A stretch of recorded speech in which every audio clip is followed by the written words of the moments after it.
Saya langsung menuju ke Polres Jakarta Utara. Sudah ada Kapolres Jakarta Utara, Komisaris Besar Polisi Dwiono. Selamat petang Pak Dwiono, Pak Kapolres dengan Aiman Kompas TV. Saya ingin tanya Pak, bagaimana kemudian pertama kali polisi mencium adanya pesta sesama jenis ini di Kelapa Gading, Jakarta Utara? Terima kasih. Selamat sore Pak Aiman dan pemirsa. Perlu kami jelaskan bahwasanya kasus ini diawali dari adanya informasi masyarakat berkaitan dengan aktivitas di seputaran ruko tersebut yang mencurigakan. Dari informasi tersebut, kami perintahkan Kasat Reskrim untuk melakukan penyelidikan secara intensif berkaitan dengan hal ini. Dari hasil penyelidikan memang diketahui bahwa ruko tersebut dipergunakan aktivitas oleh para kaum G. Kemudian kita mencoba untuk mencari bagaimana bisa masuk ke ruko tersebut karena ruko tersebut sangat terprotek. Terutama apabila ada orang yang tidak dikenal masuk ke ruangan tersebut. Pak Kapolres, saya ingin tahu, setahun saya dapat informasi dari Anda tadi, setahun terakhir ruko ini digunakan untuk pesta sesama jenis. Saya ingin tanya, cukup lama juga untuk proses penyelidikannya. Dan berapa kali dalam sebulan mereka melakukan tindakan yang tidak terpuji ini? Dari pemeriksaan yang kita lakukan, mereka tiap hari buka dari pagi sampai pukul 23.00. Namun yang paling ramai adalah hari Sabtu dan Minggu. Sehingga kita kemarin lakukan penggerebekan pada hari Minggu dan betul di situ ada kegiatan aktivitas bukan seperti yang tertera sesuai perizinan untuk gym atau fitness, namun mereka melakukan kegiatan-kegiatan yang di luar dari hal tersebut. Anda sebutkan tadi Pak Kapolres buka sejak pukul 23, itu pukul 11 malam. Jadi 11 malam baru buka itu. Itu yang dilakukan 11 malam setiap hari, pesta seks atau bagaimana? Bukan, dari pagi hari kurang lebih jam 11 sampai pukul 23.00. Oh, 11 siang sampai 11 malam. Iya, betul sekali. Dan pesta itu dilakukan pada pukul? Pada saat kita lakukan penggerebekan kurang lebih pukul 19.00 dan memang kondisi pada saat itu cukup ramai.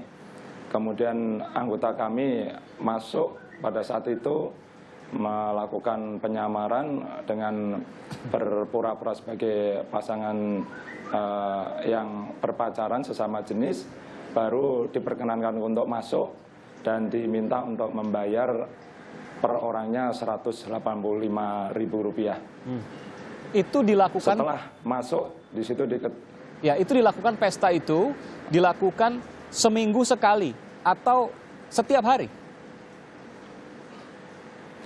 Untuk kegiatan dilaksanakan setiap hari, namun ada kegiatan event, utama kontes striptease itu tiap hari libur, utamanya hari Minggu.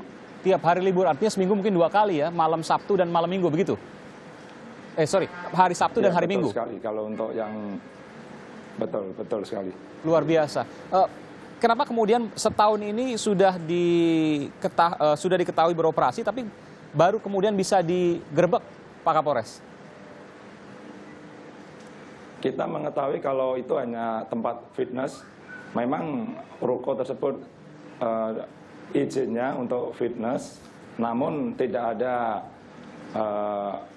tanda berkaitan dengan kegiatan tersebut, baik papan reklamenya ataupun sifatnya yang memberitahukan berkaitan dengan kegiatan fitness.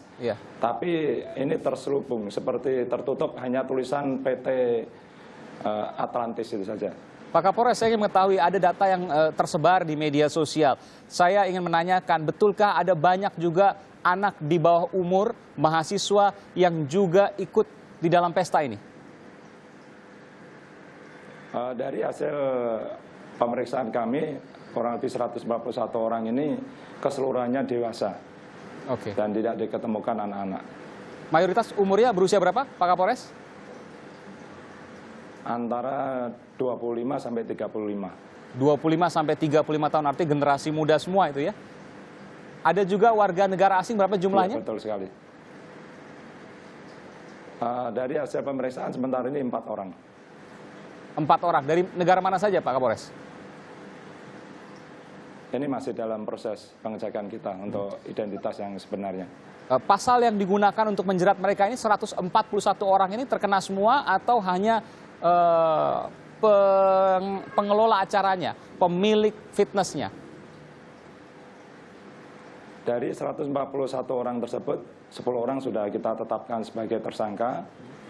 4 orang karena melakukan kegiatan striptease, kita kenakan Undang-Undang Nomor 44 Tahun 2008, Pasal 4 Ayat 10, ancaman hukumannya kurang lebih 10 tahun. Kemudian untuk pengelola sendiri ada 4 orang, itu kenakan undang-undang yang sama. Kemudian untuk pasal 4 ayat 2, ini ancaman hukumannya 6 tahun. Iya. Sedangkan 2 orang lagi ini karena bersama-sama dengan striptease selaku pengunjung melakukan hal yang sama. Pak Kapolres, saya mendapatkan tadi kalau memang Anda katakan tadi tidak ada yang di bawah umur, saya ingin bertanya lagi, apakah betul ada mahasiswa juga yang masih berstatus mahasiswa di dalam orang yang ditangkap 141 itu?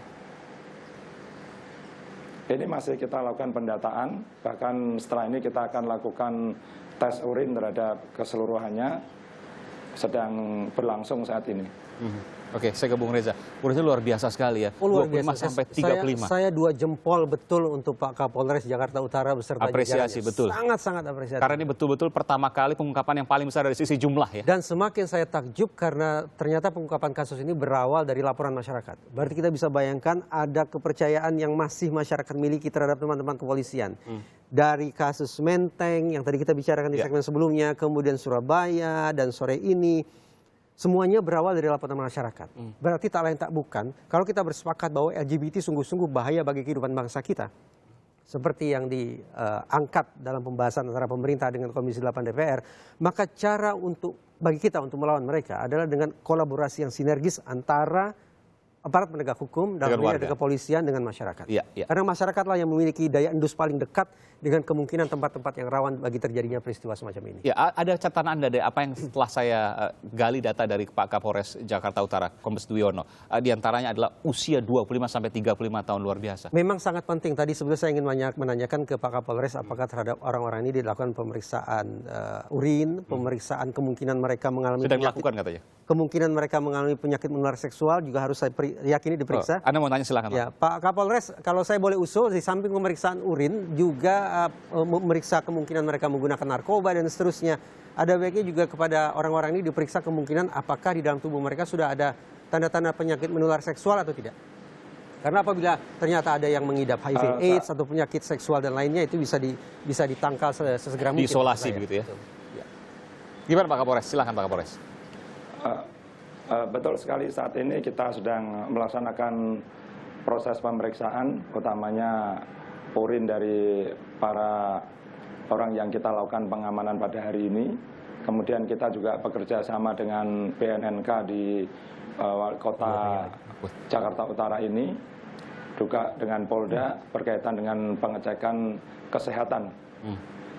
Pak Kapolres, saya juga ingin menanyakan, ini ratusan orang ini bisa berhimpun diundang lewat apa Pak? Apakah lewat media sosial atau apa? Andaikan memang lewat media sosial, saya pikir teman-teman di Krimsus, di Cybercrime juga harus dikerahkan untuk membongkar siapa lagi orang-orang yang mungkin terlibat dalam jaringan jahat ini Pak. Jangan-jangan ada titik-titik lain selain di Kelapa Gading. Betul.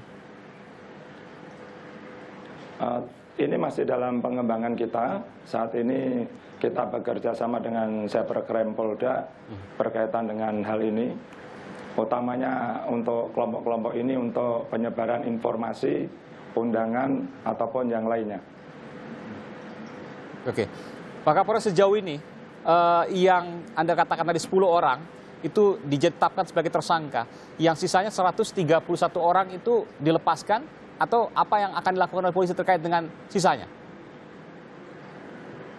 Saat ini masih dalam proses pemeriksaan urin. dan tes kesehatan dari masing-masing orang yang kita amankan tersebut.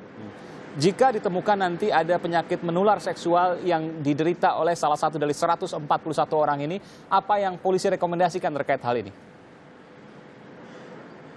Yang jelas untuk berkaitan dengan narkoba, pasti kita serahkan dengan Sat Narkoba dan koordinasi dengan Dit Narkoba Polda Metro Jaya untuk penanganannya. Berkaitan dengan permasalahan kesehatan, kita pasti akan berkoordinasi dengan Dinas Kesehatan untuk penanganannya lebih lanjut.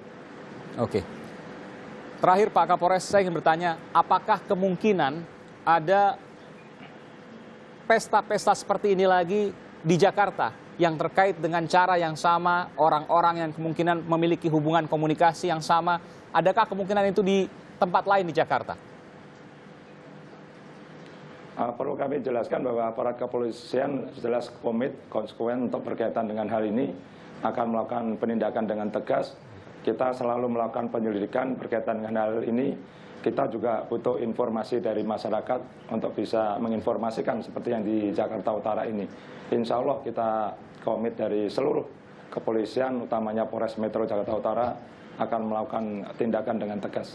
Ancaman hukuman maksimal terhadap tersangka utama? Untuk pelaku striptis itu terkena ancaman hukuman 10 tahun. 10 tahun penjara. Itu yang melakukan striptis di pesta sesama jenis. Terima kasih Pak Kapolres Jakarta Utara, Komisaris Besar Polisi Dwiono telah bergabung dengan Kompas Petang Kompas TV. Terakhir saya ke Bung Reza, apa yang bisa kita petik dari insiden yang paling besar sepanjang sejarah dari sisi kuantitas? Saya selalu mengatakan betapapun saya anti LGBT, tapi saya tidak ingin menganggap kaum LGBT sebagai hewan buruan. Saya ingin mengatakan bahwa bagi LGBT yang memilih untuk coming out, untuk mengekspresikan diri, namun mencari pertolongan, kita harus bantu mereka. Ingin sembuh katakanlah. Ingin sembuh katakanlah begitu, ingin kembali menjadi heteroseksual, kita harus bantu, kita harus dukung mereka. Caranya kemana itu? Silakan mereka mendatangi teman-teman psikologi, teman-teman agamawan, baik itu secara terbuka maupun secara tertutup, niscaya akan bantuan diberikan. Dan Anda juga terbuka akan itu? Tentu. Tetapi sebaliknya, bagi kaum LGBT yang berkampanye bahwa ini adalah suatu yang normal, apalagi ketika kampanye disasarkan ke anak muda, ke remaja, dan khususnya ke anak-anak, maka talenta bukan kita harus bertindak secara tegas. Termasuk secara hukum? Termasuk secara hukum, bukan main hakim sendiri, tapi secara hukum. Kolaborasi antara masyarakat dengan polisi, seperti yang tergambar dalam pengungkapan kasus sore ini, suatu hal yang sangat diacungi jempol. Terima kasih Bung Reza Indragiri Amril, psikolog forensik yang telah memberikan informasi yang berharga di program Kompas.